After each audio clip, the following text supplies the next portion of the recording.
Fala pessoal, muito bom dia. Aqui quem fala é Felipe Souza e a gente está vindo para mais um giro semanal de fundos imobiliários e hoje a gente vai ter duas excepcionalidades. Uma, ele vai sair num domingo e a segunda é que eu estou no home office do prédio, não estou no TC e por conta disso o cenário é diferente, mas o conteúdo vai ser igual de todo o final de semana. E deixa eu me apresentar para quem ainda não conhece. Meu nome é Felipe Souza, eu sou analista CNPIT por enquanto. Em breve pretendo virar um analista pleno. Sou também consultor CVM, especialista de investimentos junto à Ambima, tá? Certificação CEA-Ambima. Também queria falar aqui das minhas atribuições no TC, eu já escrevi diversos textos para o TC School, sou contribuidor ali no canal de fundos de investimento e atuo no TC Premium como planner e também na parte do Matrix, na montagem de carteira de fundos imobiliários juntos do Queiroz e todo o resto do time, além de montar a carteira Premium Blend, a carteira que a gente divulgou essa semana, na terça-feira, para os clientes do TC Premium, que mistura análise técnica e análise fundamentalista, tentando pegar ativos com bons fundamentos num time gráfico que sugere com que eles andem, tá? Então, enfim, feita aqui essa apresentação minha, para quem ainda não me conhece, vamos aos fatos relevantes e aos comunicados ao mercado, que é o que realmente importam aqui neste vídeo. E no final eu vou trazer alguns dados de mercado de fundos imobiliários, tá bom? Bem, compartilhando aqui a minha tela com vocês,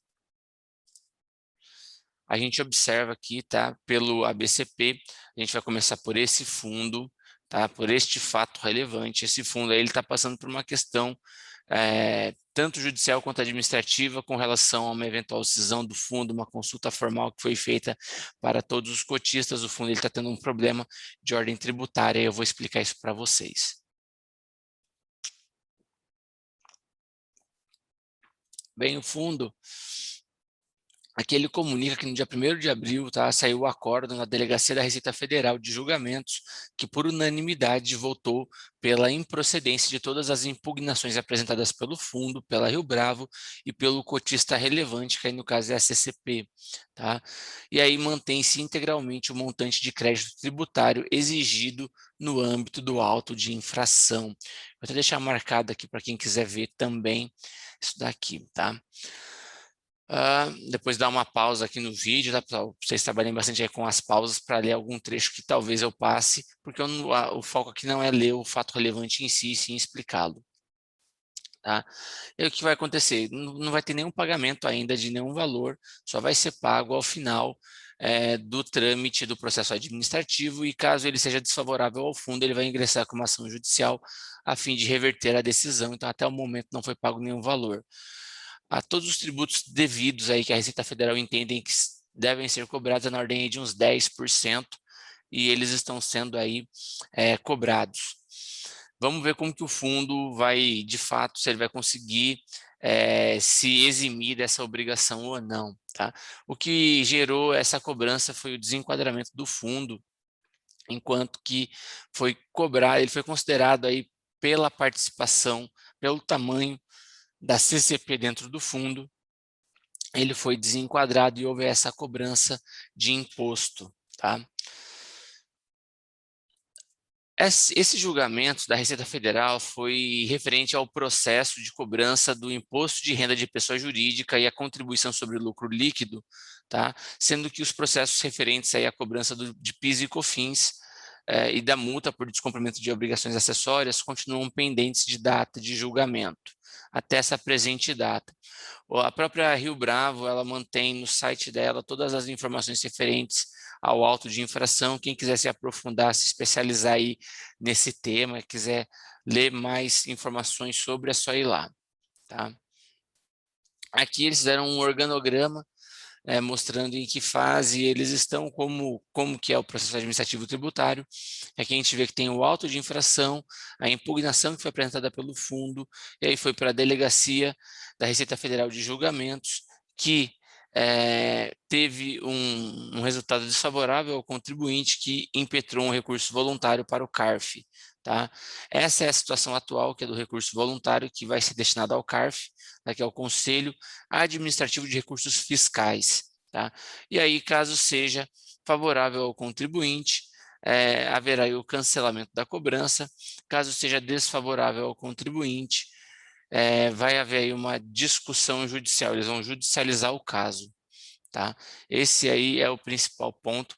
Aqui ele comenta, tá, do auto de infração, alegando que o fundo deve ser tributado como uma pessoa jurídica com base no disposto do artigo 2º da Lei 9.779 de 99, tá? Enfim, é isso. Esse que houve aí o desenquadramento do fundo. Agora, seguindo adiante, a gente vai falar do BCFF. BCFF, a gente observa, é o fundo de fundos do BTG, ele está na 10ª emissão e esse fundo foi muito criticado por fazer uma emissão abaixo do VP, ainda mais por ser um fundo de valor imobiliário. Muitos cotistas entenderam que isso depreciava o valor que eles tinham em carteira, além de obrigá-los a ter que participar da emissão.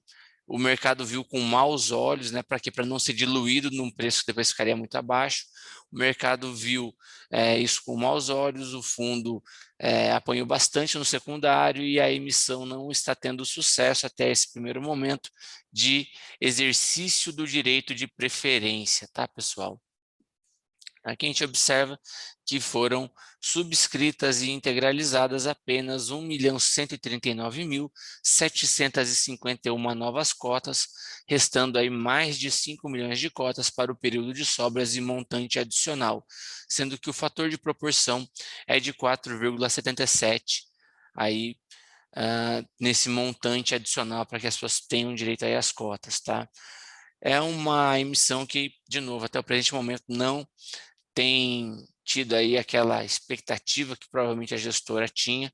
Muitos investidores não fizeram exercício do seu direito de preferência e deixaram esse direito prescrever, digamos assim, não fizeram uso dele, tá? E no secundário a cota está apanhando bastante. A gente observa aí os comentários sobre esse fundo, diversas críticas tá, sobre essa emissão. Inclusive, no canal de fundos do TC, teve um usuário que me fez uma pergunta específica sobre ele, e eu fiz aí alguns comentários, até criei um áudio para responder especificamente esse usuário, para respondê-lo, tá? E, enfim, tá lá, quem quiser acompanhar, entra no canal de fundos e você vai ver. Agora, para falar do FII Anhanguera Educacional, o FAED, esse FII ele não é muito conhecido, tá? Ele não é um FII aí muito badalado, não está sempre sendo entre os mais comentados, mas ele teve um caso interessante que eu queria trazer para vocês. Esse fundo, ele é composto por um único inquilino, que é a Anhanguera, que tem aí 3 imóveis, tá? O imóvel de Valinhos, de Leme, de Taboão da Serra. Esse fundo ele é bem antigo, ele é de 2010, e a gente observa que ele foi originado aí num contrato atípico, salvo engano, SLB, e aí esse contrato atípico venceu, o fundo renovou, né, ele fez uma renovação de contrato com o locatário, o valor já foi um pouco abaixo do que era praticado anteriormente, e agora o fundo concede um desconto para o locatário por 12 meses. Tá? O desconto é só por 12 meses, é um desconto de 15%, vai ter um impacto aí negativo de 22 centavos na cota, referente ao que foi gerado de resultado em fevereiro de 2021. O resultado de fevereiro foi em torno ali de 1,30, 1,32, se não me engano. E esse impacto aí de 22 centavos vai gerar ali uma distribuição para os próximos 12 meses de aproximadamente ali 1,10. Quando o fundo surgiu em 2010, tá? Ele tinha uma distribuição de 90 centavos. A primeira distribuição dele foi bem próxima a 90 centavos. Então a gente vê que passados aí 11 anos, o fundo está distribuindo 20 centavos a mais, um pouco superior aí a 20%, tá? A gente pode pensar em talvez aí 22, 23% mais ou menos, fazendo aqui a conta de cabeça, de que o fundo está entregando de resultado a mais do que entregava há mais aí de 10 anos atrás, tá? Ou seja, ele cresceu nesse período apenas isso em termos de dividendo. Negocia bem abaixo do valor patrimonial e a gente observa que isso acaba sendo aí um ponto de fragilidade, né, na indústria difícil como um geral e que a gente vê específico nesse fundo. Por quê? A gente observa que a grande maioria dos fundos não consegue repassar este valor de inflação, de correção da inflação aos aluguéis. Os fundos crescem, os aluguéis crescem abaixo da inflação, os fundos não conseguem repassar no todo. Aqui é um exemplo claro disso. E aqui a gente observa que esse desconto foi concedido muito por conta da extensão do EAD, do avanço do EAD no fundo em si. Então a gente observa bastante esse ponto como uma questão que merece atenção. A educação de nível superior está passando por uma transformação muito grande no Brasil. A gente tem ali uma certa cautela, temos oportunidades, a gente tem um fundo educacional na carteira de FIIs do TC, né, mas é uma posição pequena de 5% e é um fundo dos mais tradicionais e sólidos com uma das principais instituições de ensino do Brasil. Tá? E a gente vê que tem um cenário um pouco diferente, embora também desafiador para todo o ensino superior. A gente vê que o principal impacto foi sobre FIES e o financiamento estudantil, e também que as pessoas têm visto que ter um diploma, por ter um diploma em si, não traria aquele aumento salarial que era esperado muitas das vezes, e por conta disso a gente também vê o alto custo do ensino superior, a dificuldade de financiamento de crédito, a redução das bolsas. A gente viu aí um esvaziamento das universidades, na grande maioria das universidades, e o avanço dos ensinos à distância por terem o atrativo de um custo mais baixo. Bom, era essa a consideração que eu queria fazer, tá? De novo, a contrapartida também teve aqui uma contrapartida, pessoal, que eu esqueci de mencionar, que foi o quê? A contrapartida é a prorrogação do contrato por 12 meses. Ele dá um desconto de 15% por 12 meses, que vai ser de março de 2020 a fevereiro de 2021. Ele estica o contrato de locação em mais 12 meses também.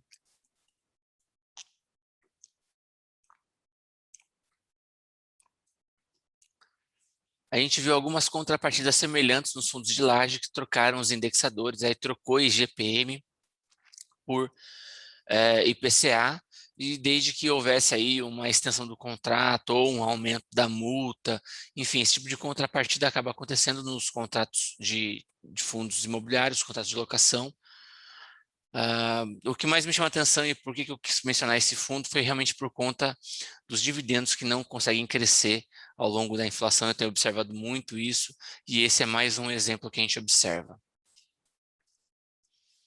Agora, o MOL 11 aqui, ele traz uma tabela de atualização dos shoppings que estão abertos ou não. A gente já vê uma grande reabertura de shoppings que estão fora do eixo de São Paulo. Tá? E aqui ele notifica que o shopping Itacaruna, que é localizado em Recife, Pernambuco, ele retomou as atividades em 1º de abril, sendo que até o dia 25 de abril ele funcionará de segunda a sexta das 10 às 20 e em finais de semana das 9 às 17. Tá? Aqui ele traz uma tabela de quais são os shoppings que estão funcionando e o que está funcionando. Cinema fechado na maioria dos shoppings, praça de alimentação com algumas limitações e horário de funcionamento deles no todo. Tá? Aqui a gente tem Maceió, Recife, Taboão da Serra, Suzano, Feira de Santana na Bahia, Cabo Frio e Volta Redonda. Tá? Quem quiser faz uma pausa aí no vídeo para ver essa tabela com mais calma. Tá bom? Seguindo adiante, vamos falar do Pátria. Ele já estava no nosso último giro de FIIs e agora de novo presente mais uma vez. E aqui a gente vai comentar sobre o fundo. Ele está fazendo aí uma nova aquisição na RM Square, que é o Roberto Marinho Square. Tá? Ele compra mais um andar no fundo, nessa laje corporativa, tá? Nesse empreendimento. E o que a gente observa aqui? O fundo ele fez uma amortização recente. Ele estava com alguma dificuldade de encontrar boas oportunidades de negócio, muito provavelmente o gestor acabou optando por fazer uma amortização. E aí ele tem encaminhado aí 3 negociações. Uma outra aquisição de um outro andar nesse mesmo empreendimento, no Roberto Marinho Square, e também uma compra ali num edifício na Avenida Paulista, que muito provavelmente é o Setenco Plaza ali da RCRB, que divulgou um fato relevante, não em conjunto, mas bem próximo ali, junto do Pátria, comentando ali uma transação, e os fatos relevantes, como tinham ali um teor bem semelhante, bem parecido, levanto essa dúvida e suspeita no mercado imobiliário de que as pessoas entendiam que eles estavam, de fato, fazendo ali uma transação em conjunto, tá? Mas vamos aguardar o desenrolar disso. Todas essas transações estão sob condições precedentes, tá?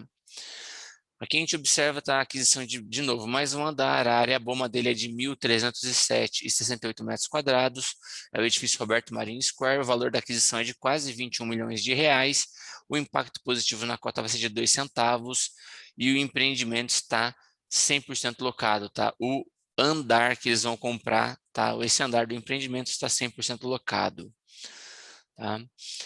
Caso o fundo conclua as 3 transações que estão em andamento, que foram anunciadas, sendo 2 andares do RM Square e um edifício da Paulista, o fundo estará com a alocação dele concluída em ativos-alvo, tá?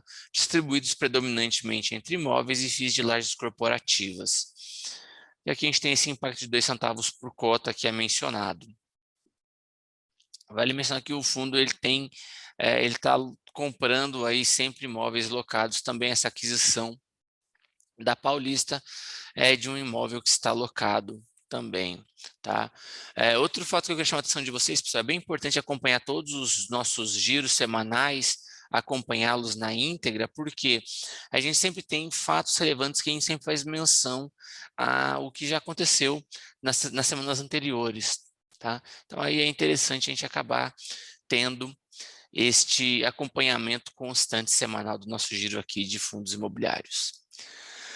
Seguindo adiante, a gente fala da RBRP, que ele fez um comunicado ao mercado, notificando aí quando vai ser a negociação das cotas, tá? Que foram subscritas e integralizadas na 5ª emissão. A totalidade de cotas é de 3.626.475 cotas, deu um valor captado pelo fundo pouco mais aí de 325 milhões de reais, tá? Dado ao nível de ofertas que a gente tem visto aí pelos fundos e como tem caído até mesmo a quantidade de emissões e de valor captado, a gente entende aí que foi um valor bom, não foi o valor cheio da captação, mas foi um bom montante que vai permitir ao gestor, caso queira, zerar a alavancagem do fundo ou manter um grau de alavancagem igual, ou até reduzir, ainda que parcialmente, fazendo aí novas alocações, tá? Ele pode também fazer uma desalavancagem indireta, que é quando ele compra outros imóveis, e aí no montante geral do fundo ele se desalavanca, tá bem?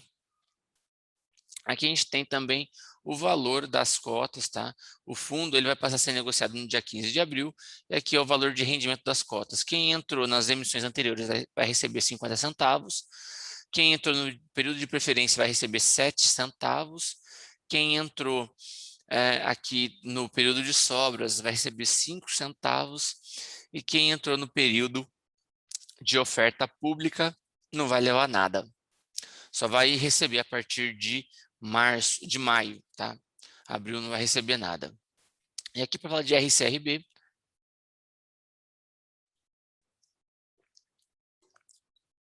aqui falando de RCRB, a gente vai comentar sobre o avanço das obras do Alameda Santos 1800, tá? O edifício. Aqui ele está em retrofit.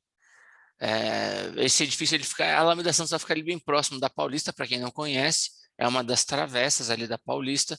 Inclusive, tem um outro fundo, tem um imóvel nessa mesma Alameda, que é o fundo BRCO. Não, desculpa, RBCO, pessoal. BRCO é o fundo de logística da Bresco, é o RBCO da Rio Bravo. Da Rio Bravo não, da RB Capital. Esse daqui é da Rio Bravo, a RCRB é da Rio Bravo, o BRCO é logística da Bresco e o RBCO é um fundo de lajes corporativas que tem um imóvel na Alameda Santos e é da RB Capital. Bom, sobre este imóvel da Alameda Santos, que é originado aqui deste comunicado ao mercado, ele comunica que o valor da obra está previsto, né, e orçado em 22.725 mil reais, o que dá um custo de 3.680 por metro quadrado, além dos 10.800 por metro quadrado que o fundo pagou. Então, a gente vai ter um valor total aí de metro quadrado estimado em R$ 14.480, quase 14.500 o metro quadrado. Tá? Aqui a gente observa, para quem quiser ver, alguns serviços aí do andamento da obra. Tá?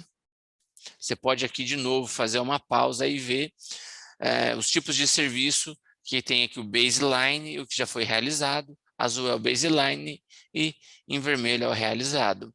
Quando a gente joga para o lado, a gente vê o baseline e o realizado em termos de obra. Tá? A obra está um pouquinho só atrasada, uma diferença mínima aqui do que era previsto, tá? Para março, porém, ela segue andando e a gente vê que as obras aí, de fato, não pararam, não tiveram aí nenhum atraso que a gente observa, tá? E aqui a gente vê, vou reduzir aqui o zoom, e aí você pode ver aqui como que tá, o que foi feito no mês de... Só reduzir isso aqui, pessoal. Que foi feito aqui no mês de março, tá? Quem quiser, de novo, dar aquela pausa marota, tá? Aqui, tá? As principais atividades realizadas no mês de março, tá? Montagens de andaime, demolições em geral, concretagem, remoções de vidros e caixilhos, posicionamento e chumbamento de contramarca, montagem de forros metálicos, montagens diversas e remoção de algumas instalações obsoletas, tá bem? E aqui ele mostra aqui algumas imagens, tá? Não, desculpa, dessas demolições, dessas obras do avanço em si, tá? Aqui de novo ele traz o valor do metro quadrado que ele pagou na obra.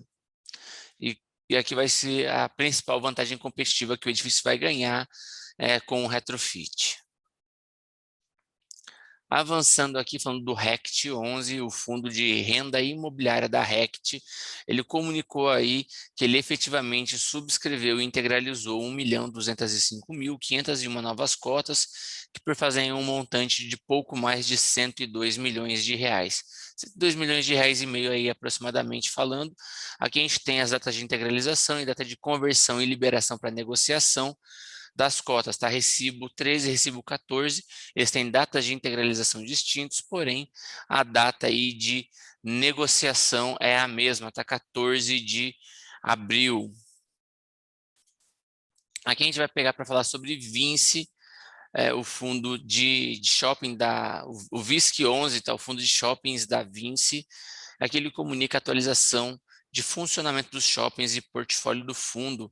Aqui ele está demonstrando para a gente a consideração aí da reabertura do Shopping Cristal no dia 5/4/2021 e do Shopping Paralela a partir do dia 6/4/2021, tá? Então, ambos aí dia 5 de abril, dia 5 e dia 6 de abril, respectivamente. E aí mostra que o portfólio do fundo opera com equivalente a 13,5% do que funcionava na pré-pandemia. Porém, na semana anterior era de 10,8%, agora já é de 13,5%. Aos poucos, a atividade vai retomando nos shoppings. Aqui, ó, vocês podem observar bem. De novo, pausa a tela, pausa o vídeo, e aí você observa quais são os shoppings, os horários de funcionamento, o status da alimentação, o status do cinema e o percentual de NOI que cada empreendimento tem para o fundo, tá bem?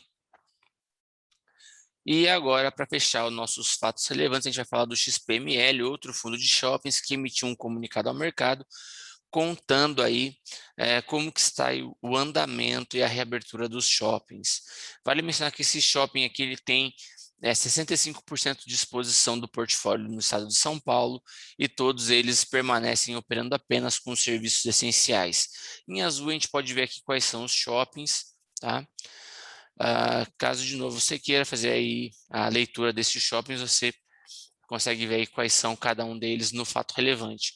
A XP, através desse comunicado ao mercado, não divulgou uma tabela como o MOL 11 e o VISC, porém a gente vai ter que fazer a leitura aí desses trechos do fato relevante, tá? Ou melhor, desse comunicado ao mercado.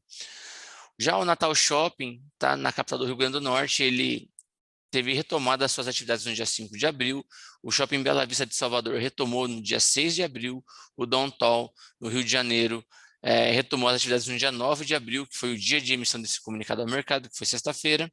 O Shopping Caxias do Sul, em Duque de Caxias, reabriu no dia 5 de abril. E o Ponta Negra de Manaus está aberto desde o dia 22 de fevereiro. Tá? Vamos aí esperar para ver qual que vai ser o desfecho final do... Aliás, o desfecho final a gente sabe que é a reabertura dos shoppings no todo. Agora a questão é ver quando vai reabrir aqui em São Paulo. Tá? Quando que vai ser essa reabertura geral dos shoppings aqui. O que eu queria mostrar para vocês também, pessoal, eu vou parar de compartilhar aqui a minha tela. Eu sempre trago dados de mercado para vocês, né? Eu sempre faço aí apontamentos de dados de relevância do mercado de fundos imobiliários, e hoje não vai ser diferente, eu vou trazer para vocês aqui mais uns dados, onde eu vou comentar as principais altas do ano, do mês e da semana, bem como alguns dados aí do IFIX, tá bem? Eu vou compartilhar a minha tela com vocês para mostrar agora estes dados, tá?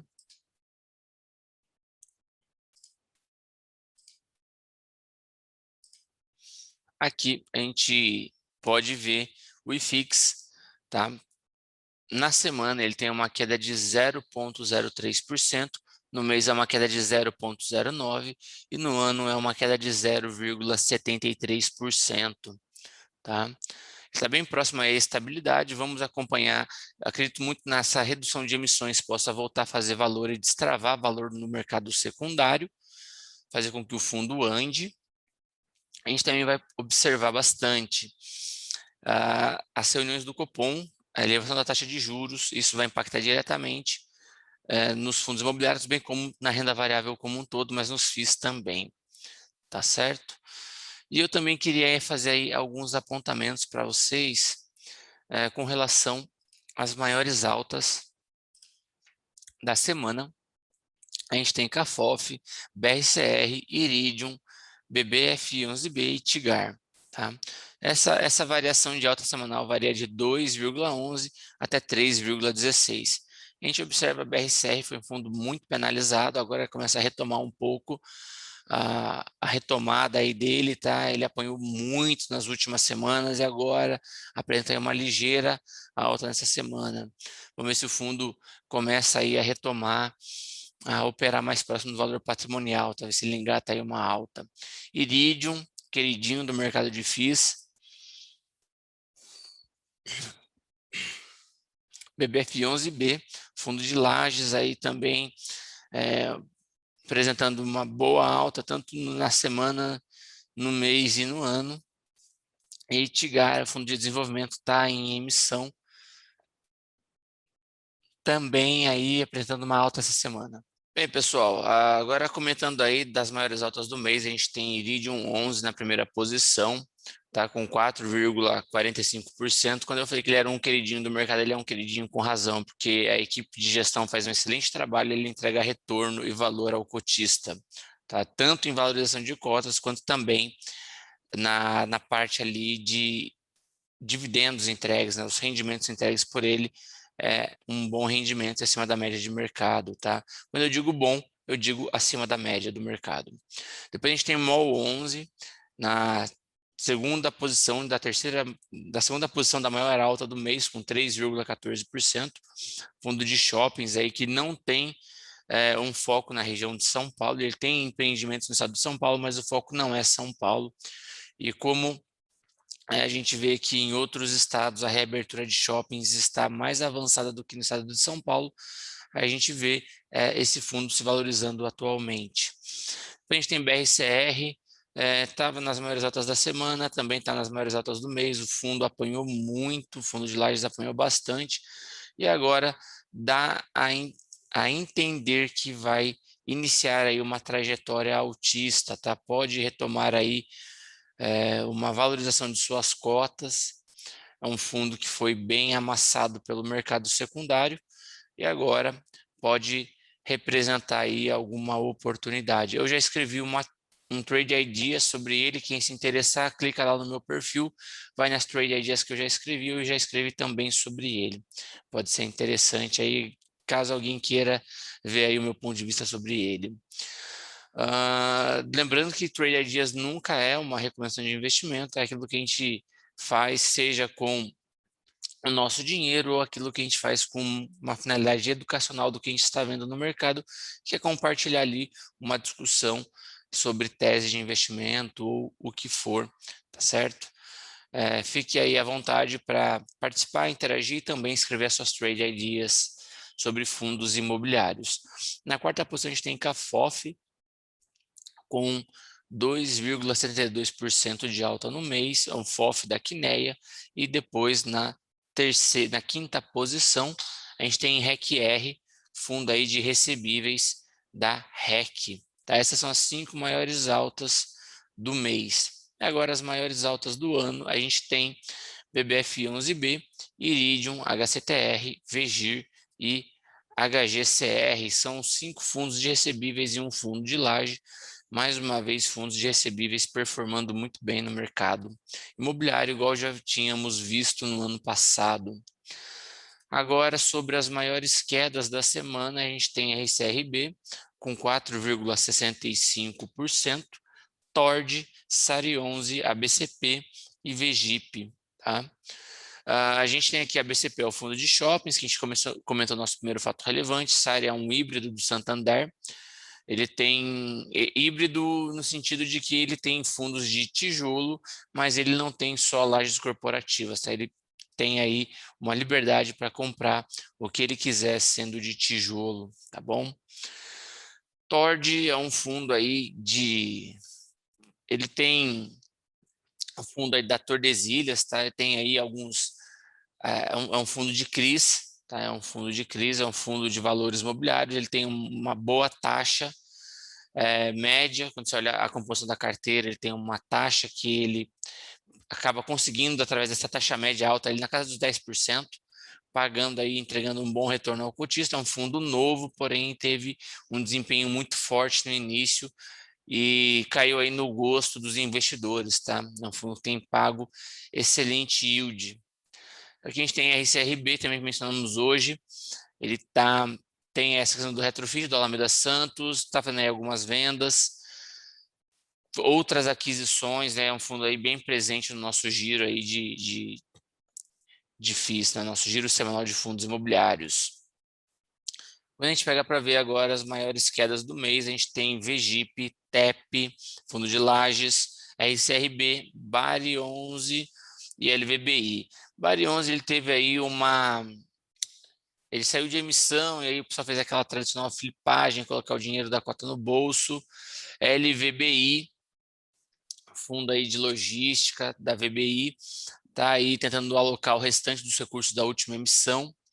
VGIP, o fundo da Valora, indexados a IPCA, e TEP, aí um fundo de lajes, aí umas lajes bem localizadas, porém não são lajes premium, eu diria, um outro perfil de fundo, mas é um fundo bem interessante também, que os cotistas e participantes do mercado de FIIs em geral gostam muito de comentar e debater sobre.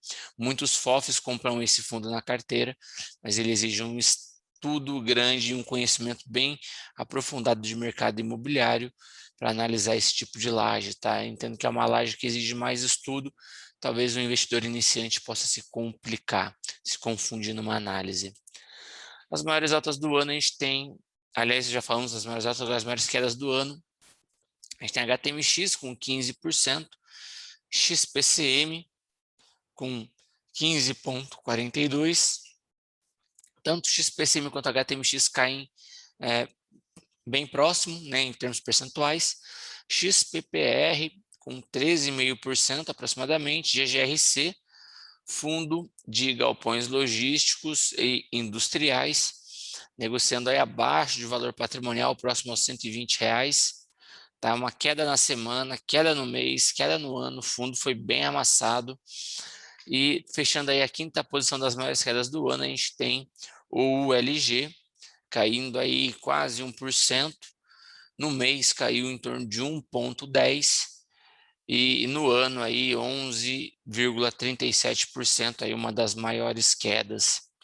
Eu queria mostrar para vocês, pessoal, alguns dados aqui sobre o IFIX. Aqui é o gráfico semanal do IFIX no estilo de gráfico montanha. A gente observa aí que o IFIX ele está mais lateralizado. Vamos ver como que ele vai performar para que ele volte para o topo histórico. Ele tem que subir aí aproximadamente 15,5%, aí quase, aliás, 14,5%, tá? Quase 15%, que ele volte para o topo. Pouco provável que isso aconteça esse ano, vamos acompanhando. Vai ser bem influenciado pela taxa de juros e principalmente pela quantidade de emissões que está secando. A gente tem visto aí uma redução da quantidade de emissões. Isso pode ajudar a destravar valor no secundário, tá? Vamos ver aí, vamos acompanhar sempre diligente.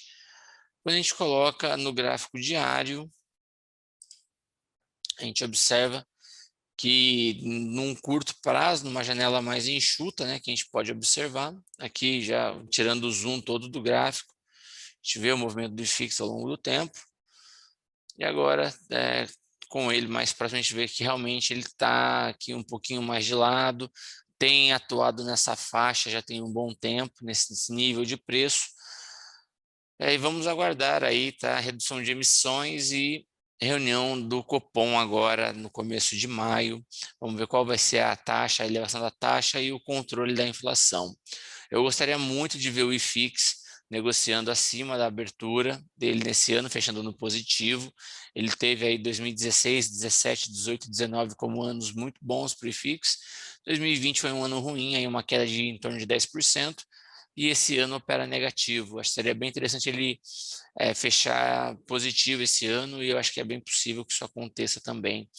Vamos acompanhar, tá certo? Só para a gente ter aqui o gráfico de candle, a gente consegue ver um pouco melhor aí como tem sido essa região, essas regiões que a gente tem visto aí um pouco mais de força compradora. Apresentaram aqui uma força compradora subiu, aqui de novo força compradora mantendo o IFIX nesse patamar. Vamos ver se ele volta a subir, se ele rompe, que para quem gosta de análise gráfica ele tem aqui uma resistência nessa região, tá? A gente observa aqui, apesar de análise gráfica não ser foco, tá, pessoal, e não é realmente foco do investidor de FIIs, não deve ser o foco do investidor de fundos imobiliários, a gente observa essa faixa aqui como um ponto de briga, tá? E vamos ver se ele consegue romper isso e voltar a operar nas máximas, tá? Se ele consegue romper isso aqui e volta para essa região de máxima, em um ponto aqui, ponto onde os compradores viram uma simetria muito convidativa e entraram nos fundos imobiliários, o que fez com que o IFIX subisse, e aqui novamente eles começam a defender aí uma posição. Vamos ver se os FIIs aí rompem e voltam aí a operar acima desse patamar dos 2.850, acho que seria bem interessante. Vamos ver se isso acontece. A gente está aí muito no aguardo, principalmente da reunião da Selic, tá? Vendo aqui, semanal do IFIX, né? Depois aí de 6 semanas seguidas de queda, a gente teve uma semana de forte alta e agora uma semana de indecisão com leve queda, tá? Bem, era isso. De novo, o gráfico é só para a gente tentar se situar, tentando olhar a movimentação do preço, tá? Mas em nenhum momento o gráfico ele analisa valor. O que a gente analisa valor, que é o foco dos FIIs, é olhar para valor, tá? Valor que um imóvel pode trazer para o cotista, valor que um bom inquilino, através de um bom contrato de locação, traz para o cotista, valor que uma boa gestão traz para o cotista. O foco nos fundos imobiliários é sempre fundamento, tá? E aqui o gráfico é só para mostrar como está sendo essa dança, essa movimentação dos preços ao longo do tempo, nos últimos dias e também nas últimas semanas. Bem, era isso. Esse foi o nosso giro de fundos imobiliários. Espero que você tenha gostado. Como foi a primeira vez que eu gravei aqui no prédio, no home office, às vezes alguma coisa acabou me chamando a atenção e eu pude, talvez, devagar, e aí eu peço desculpa, às vezes uma linha de raciocínio é quebrada durante uma fala, E, enfim, eu vou tentar fazer isso num próximo momento para que, caso tenha acontecido, caso alguém tenha tido essa sensação, que a gente não tenha mais isso futuramente, tá certo? É isso. Eu quero desejar a todos aí um bom domingo e uma boa semana que se inicia. Tendo alguma dúvida, manda lá no canal de Fundos Imobiliários. Eu vou estar à disposição para respondê-los, tá bem? Um abraço a todos e até.